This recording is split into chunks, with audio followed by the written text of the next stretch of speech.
Halo Bapak Ibu yang dikasihi Tuhan, jumpa kembali dalam acara Reinhard Renungan Hari Jumat. Saya percaya program ini sudah menjadi berkat bagi banyak orang. Sebelum kita sama-sama dengar firman Tuhan, mari kita berdoa. Kami bersyukur untuk kesempatan yang Tuhan berikan buat kami boleh kembali menikmati kebenaran firman-Mu. Roh Kudus bekerja pakai hamba-Mu untuk menjadi alat kemuliaan dalam tangan Tuhan. Dalam nama Yesus sama-sama katakan amin. Jumpa kembali dalam acara Reinhard Renungan Hari Jumat. Firman Tuhan saya ambil dari Wahyu 3 ayat 19. Ini ayat yang saya percaya sudah sering kita dengar, tapi kita percaya setiap firman Tuhan yang kita baca, kita renungkan selalu menjadi sesuatu yang baru dalam hidup kita. Wahyu 3 ayat 19, firman Tuhan berkata, "Barang siapa kukasihi, ia kutegur dan kuhajar, sebab itu relakanlah hatimu dan bertobatlah." Bapak Ibu, Allah itu mengasihi kita. Kita percaya kasih Allah adalah kasih yang bersifat universal. Semua orang Tuhan kasihi. Terlebih Bapak Ibu, orang-orang yang mendapatkan anugerah keselamatan. Kita orang-orang yang sudah menerima Kristus sebagai Tuhan dan Juru Selamat. Kitalah orang-orang yang sudah menikmati betapa besar kasih Tuhan dalam hidup kita. Dia sungguh Allah yang mengasihi kita. Firman Tuhan katakan dalam Yohanes 3:16, "Karena begitu besar kasih Allah akan dunia ini, sehingga ia mengaruniakan anaknya yang tunggal, supaya setiap orang yang percaya kepadanya tidak binasa, melainkan beroleh hidup yang kekal." Jadi Yesus Kristus adalah bukti bahwa Allah mengasihi kita. Dialah pemberian yang terbaik dalam hidup kita. Memberikan anaknya yang tunggal, dan kita yang percaya tidak binasa, melainkan beroleh hidup yang kekal. Bapak Ibu, Allah itu tetap mengasihi kita. Apapun keberadaan kita hari ini, saya mau katakan Dia tetap mengasihi kita. Firman Tuhan katakan, "Barang siapa kukasihi, ia kutegur dan kuhajar." Bapak Ibu, dalam perjalanan kita mengikut Tuhan, kita tidak lepas dari yang namanya kita menyimpang dari jalan Tuhan. Tidak lepas dari kelemahan yang membuat mungkin kita harus akhirnya berdosa di hadapan Tuhan. Tapi apapun yang kita alami Bapak Ibu dalam hidup ini, mungkin kita berjalannya kita menyimpang seperti anak terhilang. Tapi Dia tetap Bapa yang mengasihi kita. Jadi karena Tuhan mengasihi kita lah, maka Tuhan pasti akan menegur kita. Tuhan bisa pakai siapapun Bapak Ibu. Dalam keluarga Tuhan pakai mungkin orang tua. Kita sebagai anak Tuhan pakai orang tua. Kita dalam gereja Tuhan bisa pakai rohaniawan atau gembala kita untuk mengingatkan kita. Waktu kita dengar firman Tuhan juga Tuhan sedang bekerja. Dan banyak orang-orang Bapak Ibu yang ketika ditegur oleh Tuhan, mereka menyadari dan mereka kembali kepada Tuhan. Dan Tuhan pulihkan hidup mereka. Tapi ada juga orang yang sudah ditegur berkali-kali Bapak Ibu. Tuhan itu dengan cara yang dari paling lembut menegur dia. Tapi ada orang-orang yang tidak meresponi teguran Tuhan itu. Bahkan kalau kita lihat bangsa Israel Bapak Ibu, bangsa yang dikatakan bangsa yang tegar tengkuk. Sudah diingatkan oleh nabi-nabinya, mereka tetap mengikuti jalannya sendiri Bapak Ibu. Nah, bagi orang-orang yang ketika sudah ditegur Bapak Ibu, dia tidak sadar, dia tidak kembali bertobat, maka Tuhan berdaulat atas hidup kita. Dia punya otoritas dalam hidup kita. Dia bisa menghajar kita.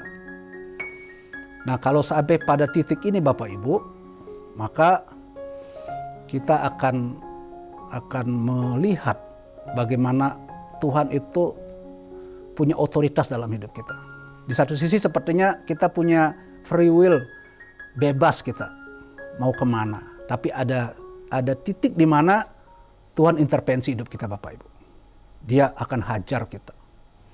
Ada orang-orang Bapak Ibu yang dihajar oleh Tuhan. Sampai akhirnya Bapak Ibu, orang itu mengalami hal-hal yang tragis dalam hidupnya. Karena apa? Karena mereka tidak rendah hati ketika ditegur Tuhan. Mereka tetap berjalan sesuai dengan maunya. Sampai akhirnya Tuhan hajar dia Bapak Ibu. Tapi saya percaya Bapak Ibu, ketika orang itu berbalik kepada Tuhan, apapun keberadaannya. Bahkan firman Tuhan katakan, walaupun dosamu merah seperti kirmisi pun, Tuhan bisa ubah putih seperti salju. Kuncinya Bapak Ibu, jangan mengeraskan hati. Kuncinya adalah kita mau berbalik kepada Tuhan. Kita mau datang kembali kepada Tuhan. Dan dia Allah yang mengasihi kita, dia sanggup memulihkan hidup kita. Banyak orang-orang Bapak Ibu, hidupnya yang secara manusia, secara dunia sudah hancur. Tapi Tuhan sanggup pulihkan orang itu. Jadi ada konsekuensi dari setiap pelanggaran kita. Kalau sampai Tuhan hajar kita, Tuhan permalukan kita, sesungguhnya itu Tuhan lakukan karena kita tegar tengkuk, kita keras hati. Kita tidak punya kerendahan hati. Tapi begitu kalau Tuhan ingatkan kita, Tuhan tegur kita, kita berbalik Bapak Ibu. Berarti Tuhan lebih cepat lagi pulihkan kita. Bapak Ibu, sekali lagi Tuhan mengasihi kita. Setiap kita Tuhan berikan, sediakan pengampunan buat setiap dosa-dosa kita dan pelanggaran kita. Respon kita adalah Bapak Ibu ketika ditegur oleh Tuhan. Firman Tuhan katakan, relakanlah hatimu dan bertobatlah. Kalau itu kita lakukan Bapak Ibu, pasti ada pemulihan yang akan Tuhan kerjakan dalam hidup kita. Orang-orang yang meresponi teguran Tuhan, ketika orang itu diingatkan oleh Tuhan, dia rendah hati, dia datang kepada Tuhan, dia berkata, ini Tuhan aku, ampuni aku Tuhan. Bapak Ibu, Tuhan sanggup pulihkan hidup kita. Dan saya rindu tahun 2024 ini menjadi tahun di mana setiap kita yang mungkin di tahun 2023 kita sudah banyak menyimpang dari jalan Tuhan. Biarlah tahun 2024 ini kita kembali kepada Tuhan. Pasti Tuhan setiap saat ingatkan kita. Tuhan tegur kita. Itu Tuhan kerjakan karena Tuhan mengasihi kita. Bahkan dalam Alkitab ketika kita ada di posisi sebagai anak, dia sebagai Bapa kita. Bapa yang baik, dia akan mendisiplin kita. Bahkan dia akan menghajar kita. Bukan untuk menghancurkan kita, tetapi supaya kita kembali kepada Tuhan. Kembali kepada rencana Tuhan. Sehingga hidup kita terus diperbaharui dari hari ke hari. Sehingga kasih Tuhan itu akan semakin nyata dalam hidup kita. Saya berdoa Bapak Ibu supaya kita menjadi orang-orang yang rendah hati. Yang ketika Tuhan ingatkan kita, miliki kepekaan yang lebih lagi. Tuhan bekerja dengan caranya. Orang-orang yang sampai kepada hidupnya yang terus diperbaharui adalah orang-orang yang punya kepekaan secara rohani. Dia tahu ketika hal-hal kecil yang menyimpang dari jalan Tuhan, ketika Tuhan ingatkan dia cepat berbalik kepada Tuhan. Dan orang-orang yang beginilah akan terus diproses oleh Tuhan sampai hidupnya terus diperbaharui. Jadi Bapak Ibu, teguran dan hajaran Tuhan itu mendatangkan kebaikan dalam hidup kita.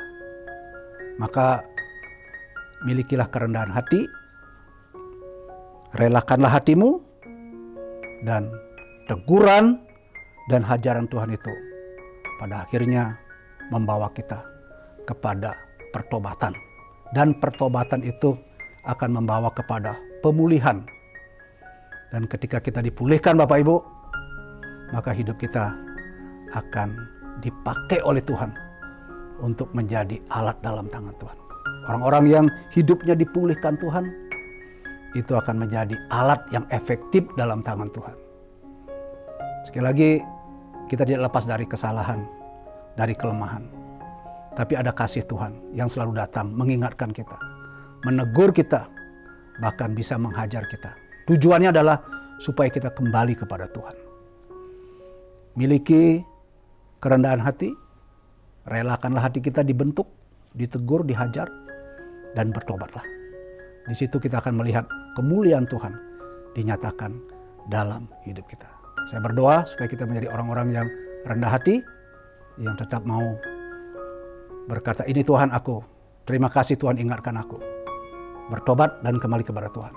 Maka pemulihan Tuhan kerjakan dalam hidup kita. Tuhan Yesus memberkati kita. Shalom.